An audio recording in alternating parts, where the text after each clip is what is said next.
लोकसभा मतदारसंघात भाजपा ओबीसी चेहऱ्याच्या शोधात। विश्रांतीनंतर बातमीपत्रात आपलं पुन्हा एकदा स्वागत। पाहूयात उर्वरित घडामोडी। भाजपला रामराम ठोकून काँग्रेसमध्ये दाखल होत नाना पटोले यांनी लोकसभा पोटनिवडणुकीत राष्ट्रवादी काँग्रेसचे उमेदवार मधुकर कुकडे यांना निवडणूक जिंकण्यात मोलाची भूमिका निभावली होती। लवकरच लोकसभेची निवडणूक होणार असून यासाठी भाजपने उमेदवारांची चाचपणी सुरू केली आहे। ओबीसी नेता म्हणून वीरेंद्र जयस्वाल यांच्याकडे पाहिले जात असल्याची चर्चा लोकसभा मतदारसंघात सुरू आहे। नाना पटोले यांनी काँग्रेसमध्ये प्रवेश केल्यानंतर डॉक्टर खुशाल बोबचे शिवाय मोठा ओबीसी चेहरा भाजपकडे नाही, कारण मागील वेळी पोवार समाजाचे हिमंत पटले यांना भाजपने लोकसभेची उमेदवारी दिली होती, मात्र त्यांना पराभव पत्करावा लागला होता। यामुळे पुन्हा भाजपला ओबीसी चेहरा हवा आहे। त्यासाठी वीरेंद्र जयस्वाल, डॉक्टर खुशाल बोबचे आणि काही इच्छुकांकडे पाहिली जात आहे।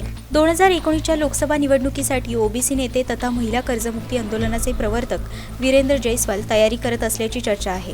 जयस्वाल हे भाजप ओबीसी आघाडीच्या प्रदेश सचिव पदावर कार्यरत असून त्यांनी भंडारा गोंदिया जिल्ह्यात मोठे नेटवर्क तयार केले आहे।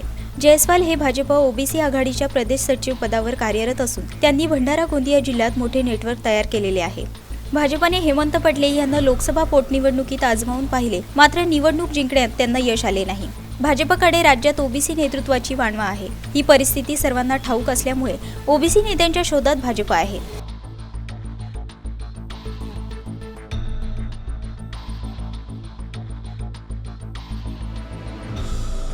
राजेश कुमार तायवाडे, संवाद मराठी लाईव्ह, गोंदिया। संस्थान महड, तालुका खालापूर, जिल्हा रायगड। श्री वरदविनायकाच्या भक्तांसाठी भक्त निवासाची सोय, स्वच्छता आणि 24 तास गरम पाणी, सीसीटीव्हीची नजर। आगाऊ नोंदणीसाठी संपर्क करा 021 92 26 69 12 72 76 47 38 54।